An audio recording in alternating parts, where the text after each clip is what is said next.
Hello and welcome to the Northeast Football League podcast. Now, I haven't done one of these in a while due to the sheer amount of games we got through in the last few weeks, so I just thought we'd take a breath, have a look at the divisions and the standing so far, and just do a quick review on where everyone stands. We've managed to cover plenty of games in the last few weeks, and along with Justin Buck Sports and Meet Daily TV, I think there's been footage and images up every day on social media. So just a special thanks to Justin and Stephen and Meet Daily as well for covering all the games. You guys are getting truly spoiled. We'll have a look back at some of the best of the footage we've captured so far, but first things first, we'll have a quick look at the women's divisions and see how they stand. So in the UHY Farrelly Dawn White South Division, you have Park Villa top of the table there with 2 games played.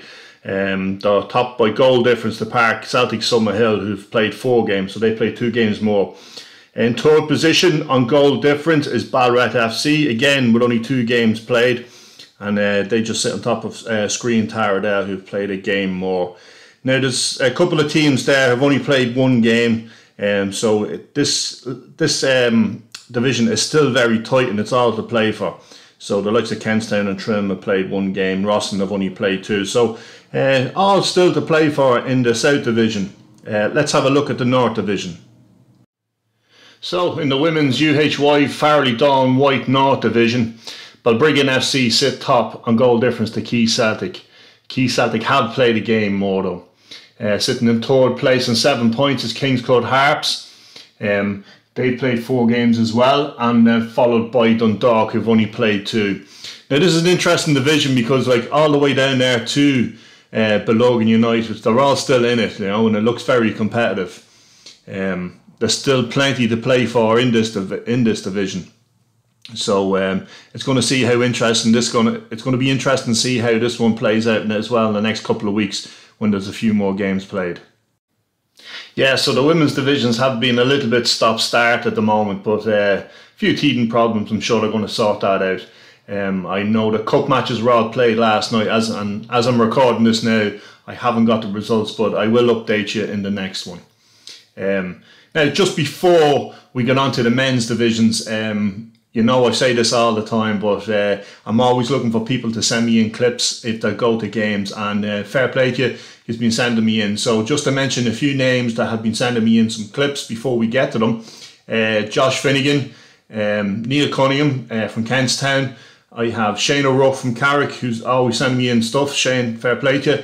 And Justin Flynn from Johnstown as well, who sent me in a few clips. So yeah, look, if you're going to a game, take the phone out, record some clips, send them in to me at the address. I'll put it here below, and what I'll do is edit them, put your name in the video and credit you in them. So look, we're trying to capture as much as we can and get them in. So I'll make it part of the podcast, the next one. So send it in at TommyNEFL at gmail.com, and as I say, I'll go through them, I'll edit them and credit you. So we will always try and keep up as much footage as we can. We'll share across all our social media platforms as well, so it'll be on our YouTube channel, N.E.F.L TV, so if you can go onto that as well and give us subscribe to that, so and help us out there. It will all be posted up on our Facebook channel and on our website. So let's have a little look at some of the videos sent in to me already.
Yeah, some great footage captured there, and thanks very much to the lads that sent it in. So remember, you see a free kick, penalty, corner, any little bit of action, send it in to me, and as I said, I'll edit and stick it into the next podcast. So yeah, we're going to move on to the men's divisions now, and we're going to start from 4B and make our way up through it. So let's have a little look at 4B and see how that one stands. So in the Superior Racking and Shelving Division 4B, Kel Celtic sit top there, followed closely by Celtic. There's nothing really in between them there, just with a goal difference. So Park Celtic Summerhill in third, followed closely by Ballybor Celtic. So look at, there's still only a few games left, and it's still all very tight, but still plenty to play for. Even then, the bottom half, that's still not out of it either. Yeah, Electro and Castlevilla, a couple of games, and they're back in at the top end as well. But if you look even as far down as Trim Celtic, like they've 2 or 3 games in hand. They win them couple of games in hand, and they're right up the top of the table. So look, still all to play for in the Superior Racking and Shelving 4B. In the Superior Racking and Shelving Division 4A, Termon Feckin sit on top of Abbey Celtic, just on goal difference there.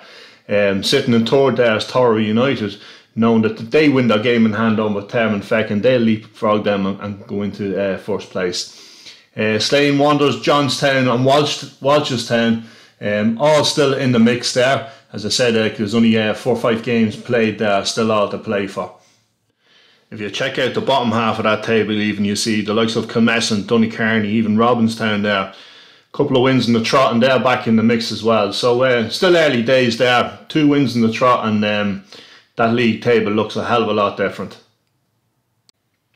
Now, just before we have a look at Division 3, I just want to play a little video here of some of the skills and fails I've managed to capture so far. So always looking out for the little cheeky nutmegs or the step overs or whatever. So I managed to capture a few so far this season. So let's check them out now.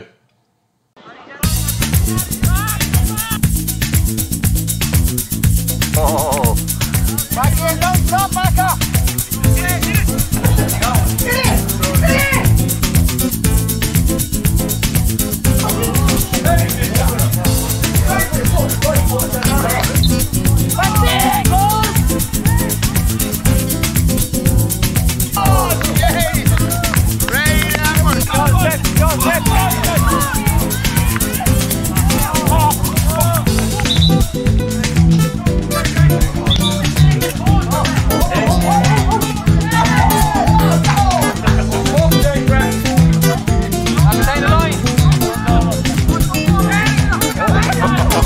Get on the weights, kid.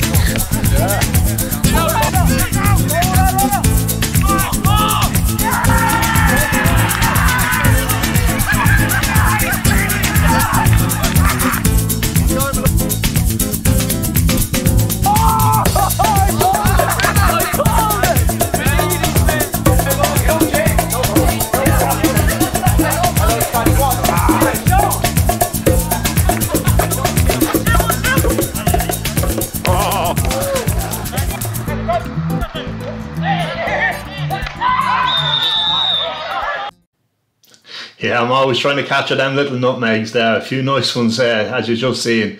So yeah, look, if you capture any yourself, send them in to me and we'll include it in the next podcast. Now, on with the league tables, and we're on to the Superior Racking and Shelving Division 3. In Division 3B, Donecarney Celtic lead the way, just ahead of RD Celtic there. RD Celtic do have games in hand. In third place is Albion Rovers, followed closely by Park Villa. Glenmuir, Cord and OMP have a little bit of catching up to do, but as I said in the last division, it's early days, yeah. A couple of wins in the trot, and then that league table looks completely different. So, yes. Yeah, the bottom half of that table sees Square and Kentstown down there, but they're by no means cast adrift. As I said earlier, just a couple of wins there and everyone's back in it, like, you know. In the Superior Racking and Shelving Division 3A, BJD Celtic top the table there. They lead Abbey Celtic in second place. BJD still haven't been defeated, and I've seen them already this season and look really good. Another team that look pretty decent is Robinstown, and they're sitting in a nice position there in third place. If they win their games in hand, they leapfrog down straight up to the top. Enfield, Rossin and Navan Town Cosmos are in danger, just being cast adrift there from the top three, so they need to win a couple of games to get back up there. The bottom half of the table sees the likes of Lord Celtic and Bohemian down there. As I said before, they just need to start picking up points now to start progressing up the table. But look, still plenty of games to play in this one as well. So the Superior, Wrackin and Shelvin divisions all very tight there in 3A and B and 4A and B. And it might feel like we're halfway through the season, even though we're only a month into league fixtures. The games are piling up fast, and I've heard stories of injuries piling up as well. But look, we just have to get through these round of fixtures as best we can in order to finish the league season in time. There is whispers of a break coming up, but we'll know more about that in the next couple of weeks. As we said earlier, we've captured plenty of goals from all these divisions, and we'll get to the goals later, but just to give the keepers a little bit of credit there, I've also managed to capture some great saves, so we're just going to have a look at a few of the saves I've managed to capture so far this season.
Yeah, some cracking saves there, and sometimes the goalkeepers don't get the respect they're due, but I'll always give the goalkeepers the respect, being a card-carrying member of the union still. So yeah, that last save, especially from the Fordrew keeper, probably guaranteed that team a point, because they were 3-0 down at that stage, and that would have been 4-0, and Fordrew came back to draw the game 3-all. So yeah, look, we'll highlight everyone we can in this show. So look, we'll crack on anyway. We'll get on to Division 2 and Division 1 before we show you some of the goals I've captured so far this season.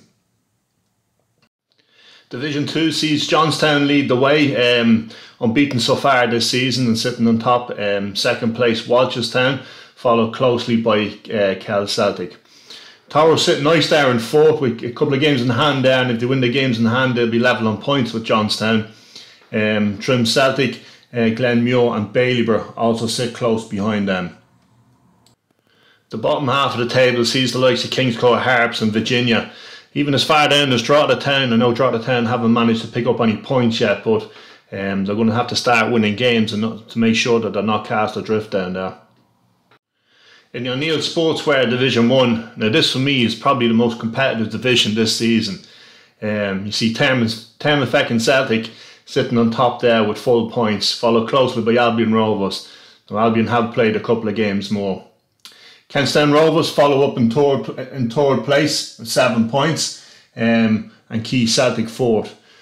Now fifth place is Cork Celtic, and Cork Celtic are unlucky not to be joined top, having lost 3 points with an admin error. But the whole way down there to Atboy Celtic even, like, this is probably one of the most competitive Division 1s we've had in years. The bottom half of the table sees that no team is cast adrift there, all the way down to Square. Square just need to get their season up and running. A couple of victories then, and they're back in the mix. But yeah, it's been great going to see games in this division, and a few big crackers coming up in this division. You have the likes of Tam and Feckin versus Cord coming up.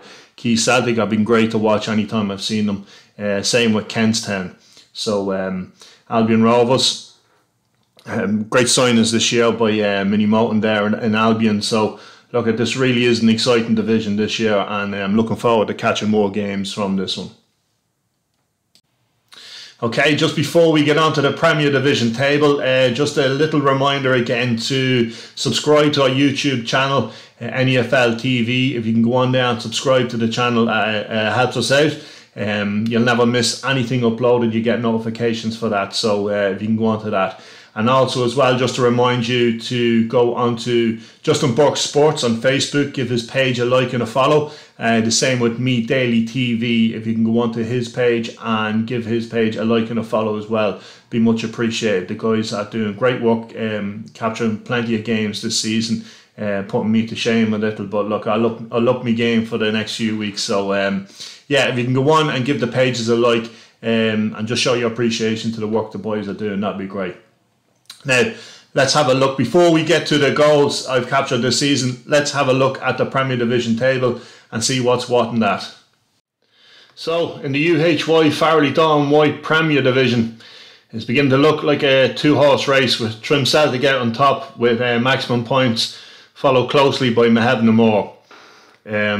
It really will be probably the game of the season when these two meet, so I'm looking forward to getting to that one. In third position is Rock Celtic, followed closely by Billorgan United. And as I said earlier, there's still all to play for. If you look down at the bottom half of the division, OMP still to get their first points, but by no means cast adrift. Just like in the divisions 3 and 4, a couple of wins there sees them go up the table.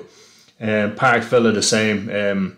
I know I seen an interview with Derek already, and he's just said the results haven't been going the way, but the performances have been there. So look, as we say, early days and all still to play for. A couple of wins and that table changes dramatically. So, but at the moment it does look like Trim Celtic and N.E.F.L just out leading the way, and the big thing will be for the rest of the clubs will be to try and taking points off those two.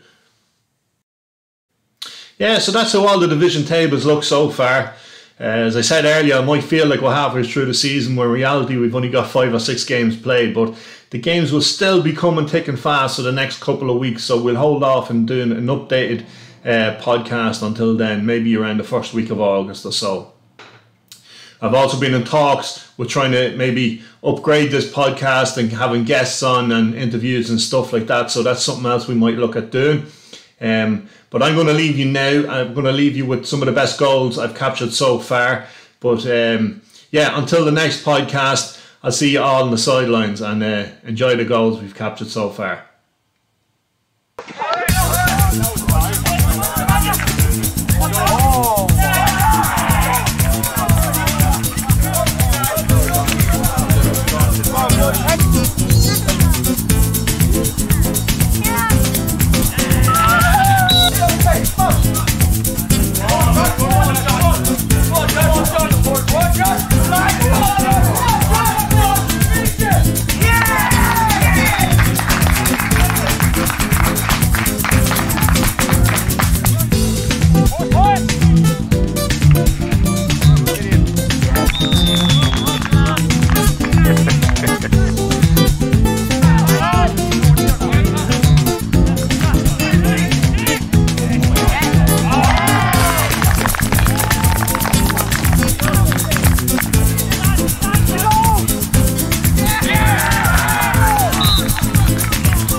Finish it!